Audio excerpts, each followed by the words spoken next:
Why do you keep your word even when nobody's watching? Broski. Because my word isn't for other people first, it's for me.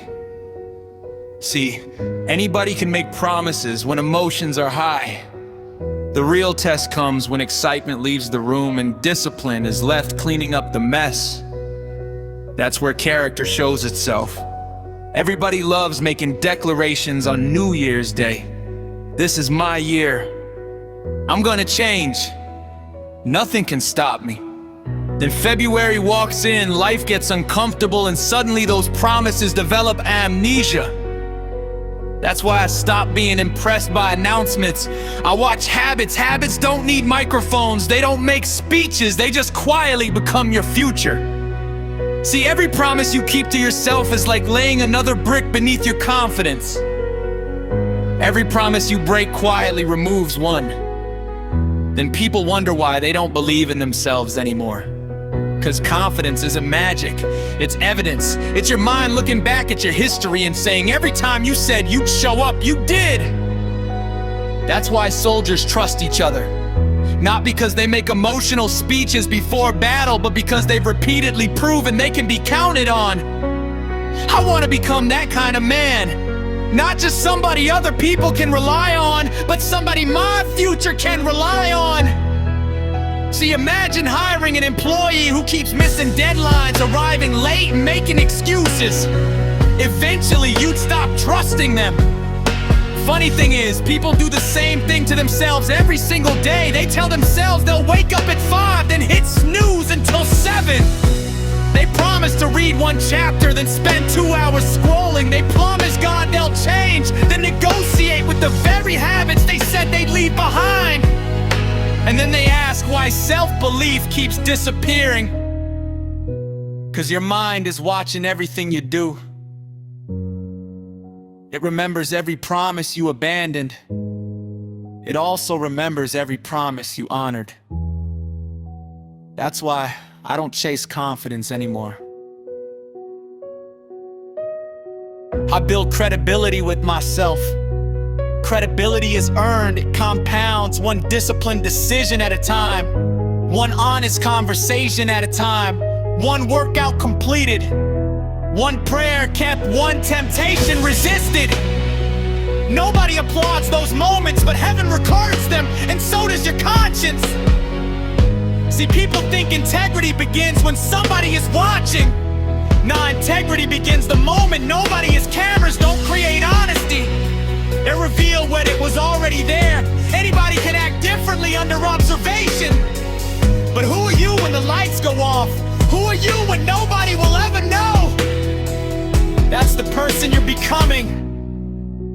And that's the person God sees every single day.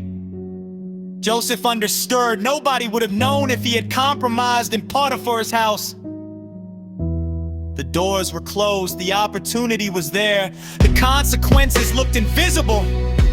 Yet Joseph wasn't asking, who can see me? He was asking, how can I do this before God? That's a different level of accountability the world teaches. Don't get caught. God teaches, don't become someone who needs hiding. Huge difference. See, your character is like a bridge. Every truthful decision adds another steel cable. Every dishonest shortcut quietly removes one. At first, nothing seems different. The bridge still looks strong. People still drive across it. But one day pressure arrives and suddenly the hidden weaknesses become visible. That's why I refuse shortcuts. Not because they're impossible, but because they're expensive. They save time today while stealing trust tomorrow. People ask why I take small commitments so seriously. Because small commitments train you for bigger ones. If I can't be faithful with 10 minutes, why would I expect to manage 10 years? If I can't keep my word in private, what makes me think I'll keep it under pressure? Greatness doesn't suddenly appear on the biggest stage. It quietly grows during ordinary days when nobody expects anything extraordinary. believe your handshake should mean something. Your yes should carry weight. Your no should be respected. People shouldn't need contracts to trust your intentions. Your life should become the signature. So don't tell me character doesn't matter anymore, because the world has changed. Truth doesn't expire. Integrity doesn't go out of fashion. God's standards aren't updated every generation to match culture. They're steady.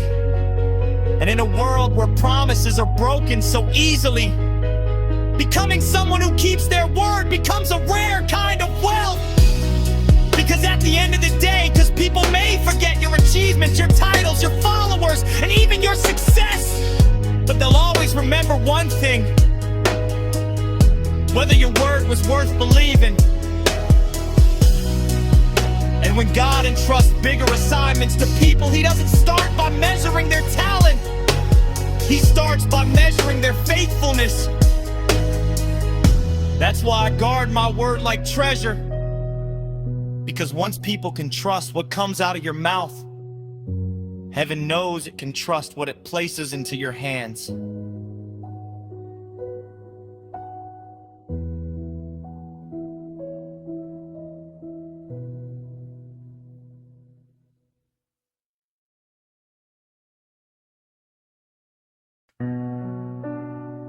They ask me, why do you always talk about legacy instead of success?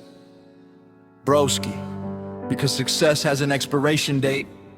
Legacy doesn't. Success asks, what did you gain? Legacy asks, what did you leave behind?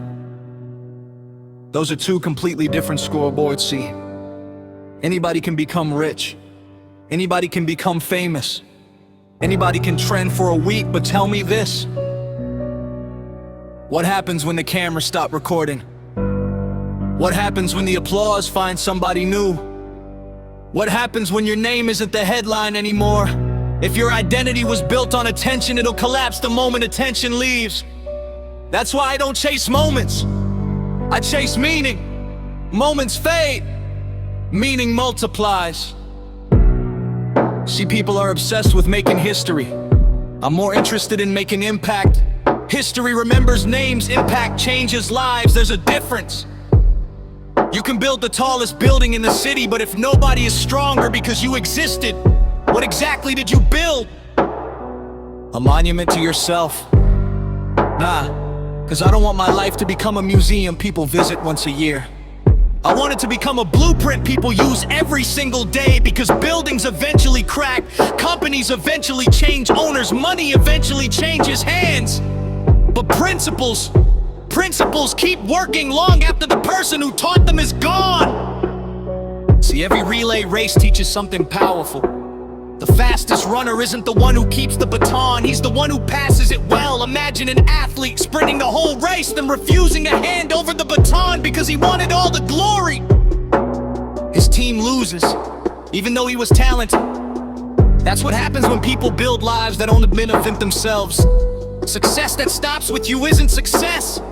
It's selfishness wearing an expensive suit. God never blesses us just to increase our comfort. He blesses us so we can increase our capacity to serve. Look at a river. It never drinks its own water. A tree never eats its own fruit. The sun never shines for itself. Everything in creation exists to benefit something beyond itself. Yet people think life is about collecting more and more until they die surrounded by things they can't take with them. I've never seen a hearse pulling a trail full of money. I've never seen a coffin with pockets. Funny how we spend our whole lives chasing things that death politely refuses to let us keep. That's why I measure wealth differently. If what I own can't outlive me, then it was never my greatest investment. See, Jesus didn't leave behind banks full of money. He left disciples, he left truth, he left a mission that's still changing lives thousands of years later. That's legacy. Paul left letters, David left psalms, Moses left a nation with direction. None of them are remembered because they accumulated the most. They're remembered because they gave the most. The world counts possessions. Heaven counts obedience. That's why I ask myself different questions. Not how much money can I make, but how many people can I help become better? Not how many people know my name, but how many people know God better because I lived? Because fame without purpose is just noise with better lighting. I'd rather whisper truth that changes one life than shout empty words to a million people. See, a candle loses nothing by lighting another candle. In fact, the room becomes brighter. That's how influence works. Helping somebody else rise doesn't make you smaller. It proves your light was real in the first place. Weak people compete. Secure people build others. That's why I'm not threatened by another man's success. If God is blessing him, it reminds me that heaven hasn't run out of blessings. So don't ask me how big I want my house to be. Ask me how many people will find hope because I opened its doors. Don't ask me how expensive my watch is. Ask me what I did with the time God trusted me with. Don't ask me how many followers I gained. Ask me how many lives move closer to purpose because we crossed paths. Because one day, every trophy will gather dust, every headline will be forgotten, every social media account will eventually go silent. But the prayers you prayed, the people you encouraged, the truth you stood for, the children you raised, the character you lived, and the lives you pointed toward Christ, those things don't retire when you do. That's legacy. And I'd rather spend my whole life building something that outlives my heartbeat than spend it chasing applause that disappears the moment the crowd goes home.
They asked me, why do you move like you've already won, broski?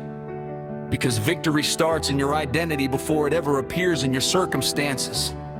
See, too many people are waiting for permission to believe in themselves. They're waiting for the promotion before they work like a leader. Waiting for the money before they think like an investor. Waiting for the championship before they train like a champion. It's backwards. The trophy doesn't create the champion. The champion creates the trophy. Success is simply the receipt. Character is the purchase. Everybody celebrates the receipt because it's visible. Nobody celebrates the payment because it happened in private. See, a lion doesn't wake up asking the jungle whether it's still a lion. An eagle doesn't hold a meeting with pigeons to decide how high it should fly. Their identity isn't voted on, it's lived out.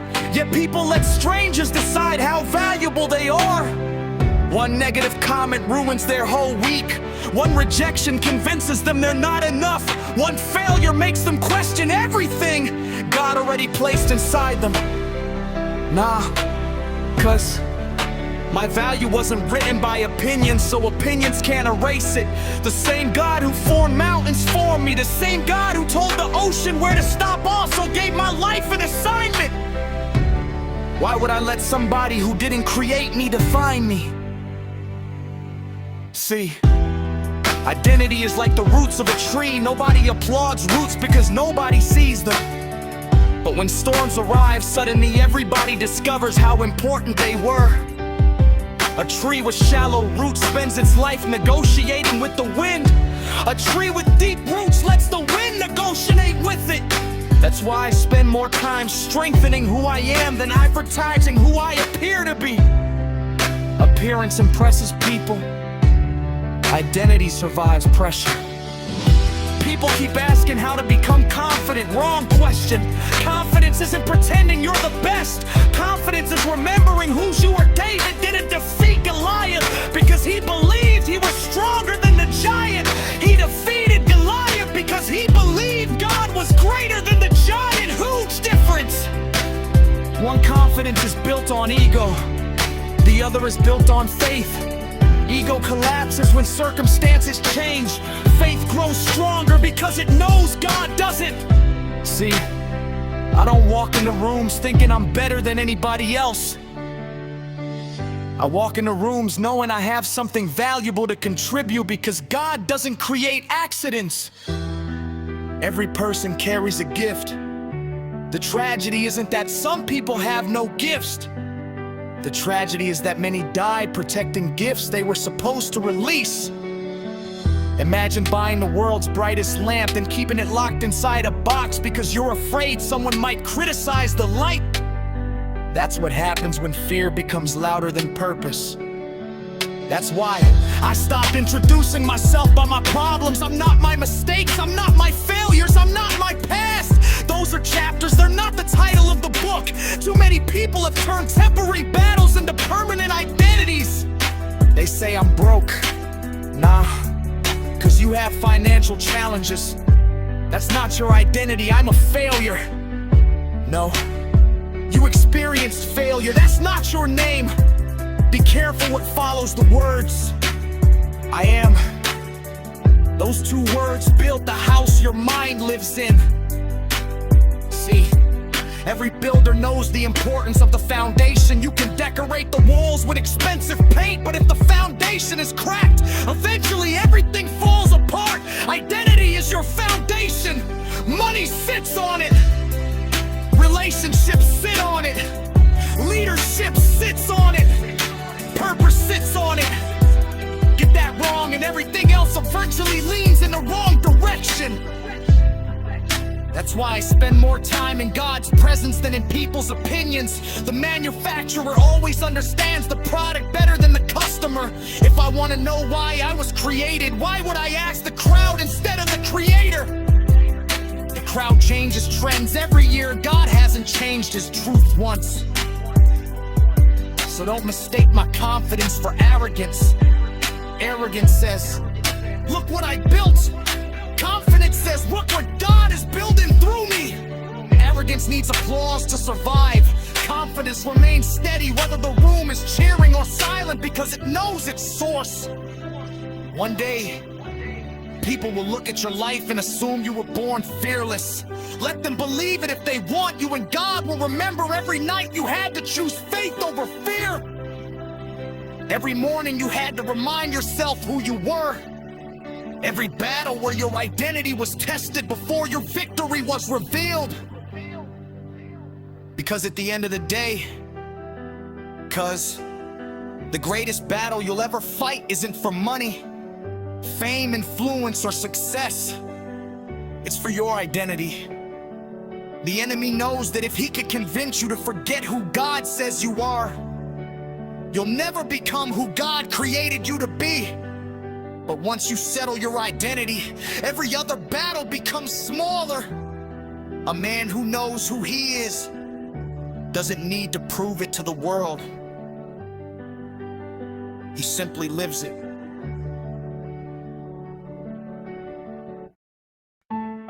So, what's the secret? That's what they asked me. I smiled. Broski. Everybody wants the recipe, but nobody wants the kitchen. They want the crown without understanding the weight of wearing it. They see the finished painting and ignore the thousands of brushstrokes that nobody applauded. That's the problem with this generation. We've fallen in love with outcomes while becoming allergic to process. We admire harvest but complain about planting. We celebrate six-packs but avoid push-ups. We dream about empires but refuse to carry bricks. Then we call successful people lucky. Lucky? Nah, cause luck is what people call discipline when they weren't around to witness it. They only arrive when the lights come on. They never mention the nights when the electricity was hope and faith. See, the process doesn't ask whether you're talented, it asks whether you're willing to repeat the same ordinary actions long enough for extraordinary results to become inevitable. That's why I don't chase secrets anymore.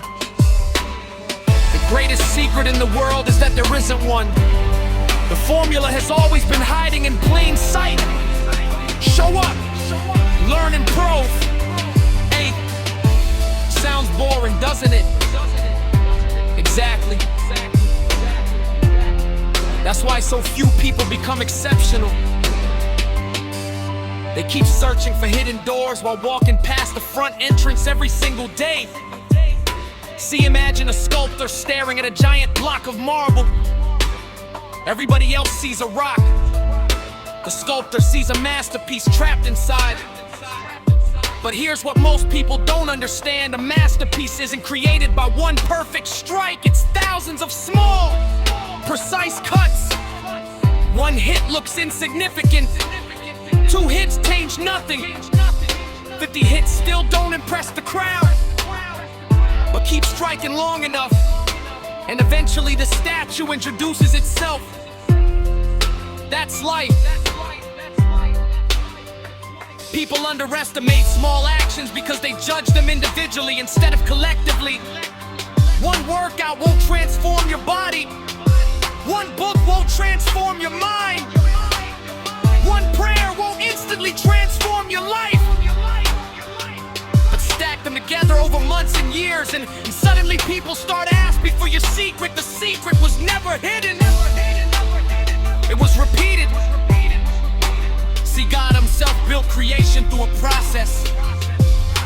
He could have spoken everything into existence in one instant, but instead, he gave us days, day after day, layer upon layer. Why? Because process teaches patience. Process teaches order. Process teaches stewardship. We keep asking God for instant miracles while he's trying to teach us lasting principles. Miracles can change your circumstances overnight, but principles can change your family for generations. That's why I don't despise slow progress anymore. Slow progress is still progress. A clock moves 1 second at a time, yet eventually it measures years. Rivers carve through mountains not because they're explosive, but because they refuse to stop flowing. Consistency quietly accomplishes what intensity often abandons. See, everybody wants to be discovered. I'd rather become undeniable. Discovery depends on somebody else noticing you. Becoming undeniable depends on you refusing to quit. Huge difference. I can't control who opens doors for me, but I can't control the man who walks through them. That's why I sharpen myself every single day. Opportunity should never find me unprepared.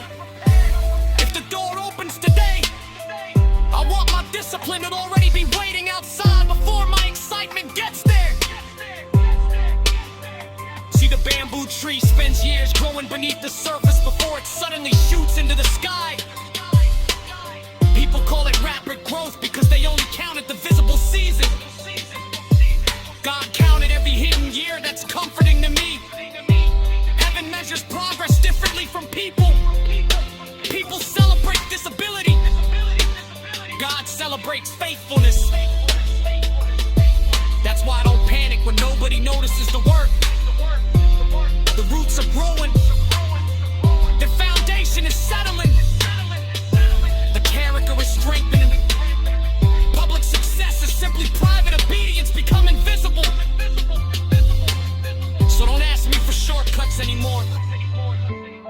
Shortcuts cut more than distance. They cut wisdom. They cut maturity. They cut character. And eventually they cut the very future you're trying to reach. I'd rather arrive 10 years later with integrity than arrive today carrying compromises. I'll regret tomorrow. Because some victories are too expensive if they cost your soul. That's a price no trophy is worth paying. So the next time somebody asks you for the secret, don't give them a magic formula. Tell them the truth. Tell them greatness isn't hiding behind one extraordinary decision. It's hiding inside thousands of ordinary decisions that most people are too impatient to repeat. That's why the crowd keeps searching while the discipline keep building. And one day, cause when the world calls you an overnight success, you'll smile. Not because they're right, and because you remember every invisible day that God was building a masterpiece, one faithful stroke at a time.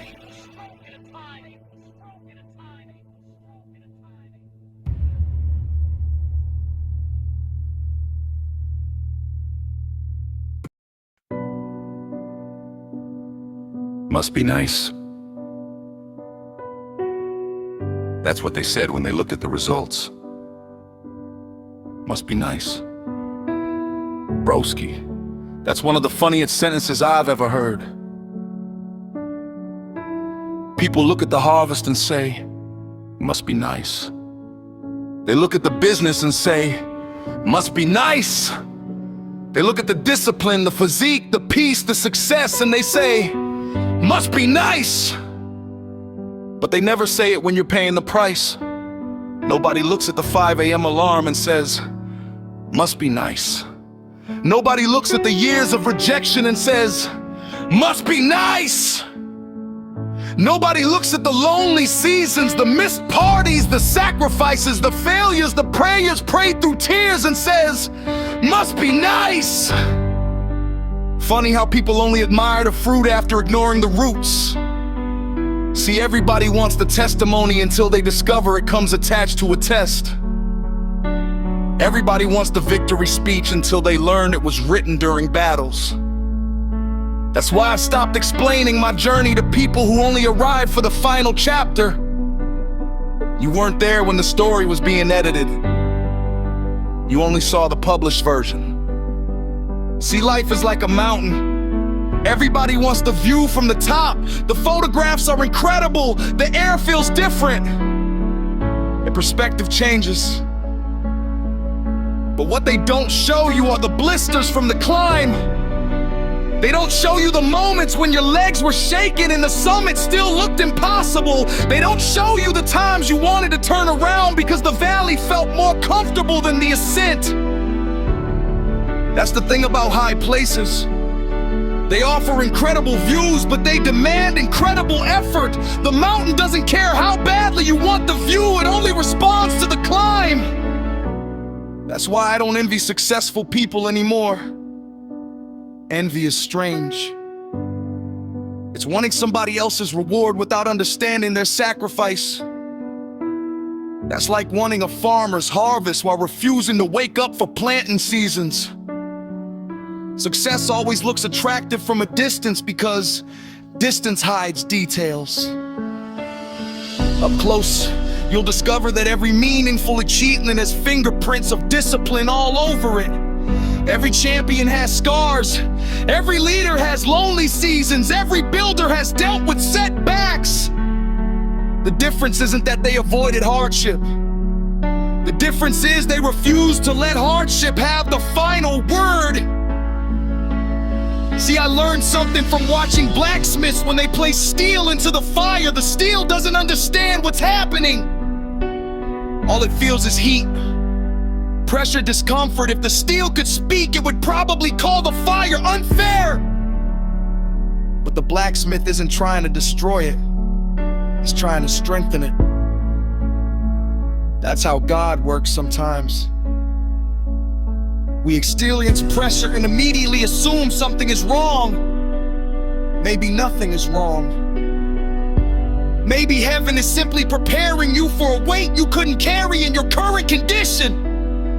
We keep praying for bigger opportunities while resisting the process that creates bigger capacity. That's why I stopped asking, why is this happening to me? And started asking, what is this preparing me for? Because every challenge contains a lesson wrapped inside it. Every obstacle carries training disguised as inconvenience. Every delay has something to teach if you're willing to pay attention. The problem is most people want understanding before obedience. God often works the other way around. He asks for faith first. Understanding usually catches up later. See, Noah didn't understand the rain before building the ark. Joseph didn't understand the palace while sitting in prison. David didn't fully understand the throne while tending sheep. Yet they kept moving. That's what faith looks like. Faith isn't having all the answers. Faith is continuing to take the next step when the full picture hasn't arrived yet. So when somebody says, "Must be nice," I don't get offended anymore. I just smile. Because they're looking at a chapter that cost years to write. They're seeing the result of countless small decisions made when nobody was watching. They're admiring a building without seeing the foundation buried beneath it. And that's okay. Not everybody is supposed to understand the process. Because here's what I've realized. Because the things that are truly worth having rarely arrive quickly. Strong character takes time. Deep faith takes time. Real wisdom takes time. Meaningful success takes time. God could give you everything overnight, but then you'd miss the person you were supposed to become while receiving it. And in the end, that's the real reward. Not the money, not the recognition, not even the jig in itself. The real reward is the person staring back at you in the mirror after surviving everything that tried to stop you. That's when you realize the journey wasn't just building the dream. The dream was building you.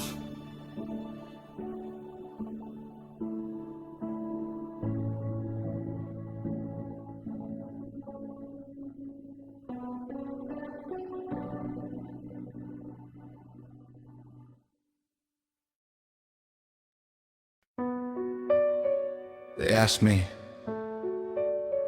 "Why are you always investing in yourself, broski?" Investing in myself? That's the wrong way to look at it. I'm not spending money on myself.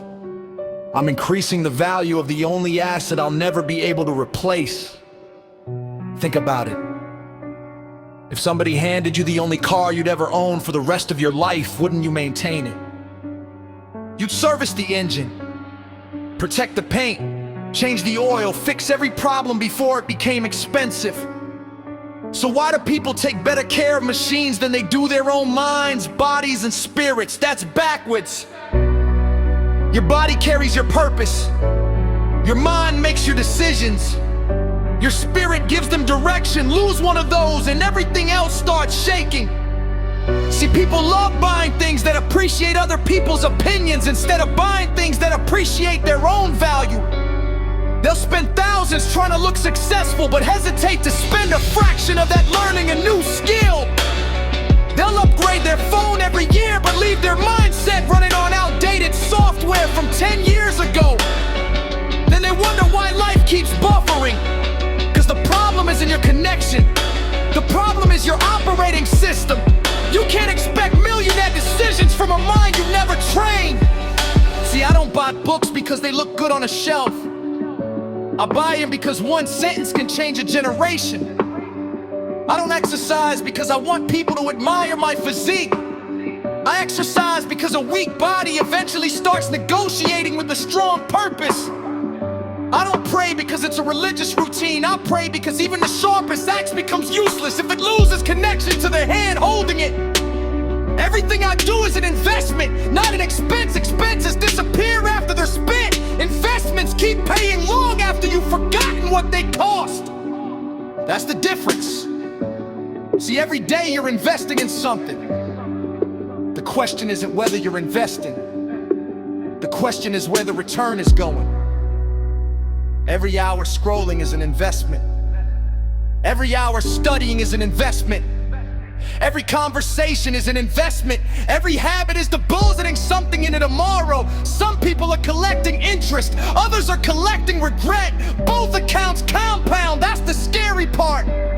Small choices don't stay small, they grow. A tiny leak sinks a massive ship if nobody repairs it. A tiny habit builds an extraordinary life if nobody abandons it. That's why I respect consistency more than intensity. Anybody can make one big deposit. Wealth is built by repeated investments. Character works the same way. See, farmers never eat all their seed. They understand that consuming everything today creates emptiness tomorrow. Yet people consume every paycheck, every opportunity, every ounce of energy without planting anything for the future. Then they pray for harvest from fields they never sowed, and God performs miracles. But he also honors principles. Seed still comes before harvest. Preparation still comes before promotion. Discipline still comes before freedom. Those laws haven't changed. See, I don't measure wealth by what I own. I measure wealth by who I'm becoming. Cause if I become valuable enough, I can lose everything and build it again. Job lost his possessions, but he didn't lose his God. Joseph lost his freedom. He didn't lose his character. Paul lost comfort, but he didn't lose his purpose. Real wealth survives loss because it's built on foundations nobody can steal. You can empty my pockets, but you can't empty my mind. You can take my title, but you can't take my integrity. You can delay my opportunity, but you can't cancel God's assignment over my life. That's the kind of investment I'm making. See, the stock market rises and falls. Economies expand and contract. Trends come and go. But wisdom keeps paying dividends in every season. Discipline keeps producing when motivation disappears. Faith keeps standing when circumstances start collapsing. Those are assets inflation can't touch. That's why I wake up every morning asking one question. How can I leave today more valuable than I entered it? Did I learn something? Did I strengthen my body? Did I sharpen my thinking? Did I serve somebody? Did I spend time with God? Because if I did, today was profitable. Even if no money entered my account. Profit isn't always financial. Sometimes it's spiritual. Sometimes it's mental. Sometimes it's becoming the kind of man your future family, your future business, and your future calling will actually need. So don't tell me I'm spending too much on personal growth. Tell me what it costs to stay the same. Cause remaining average has a price too. It just sends the bill later. I'd rather pay the price of growth today than spend the rest of my life financing regret. And that's why I keep investing in myself.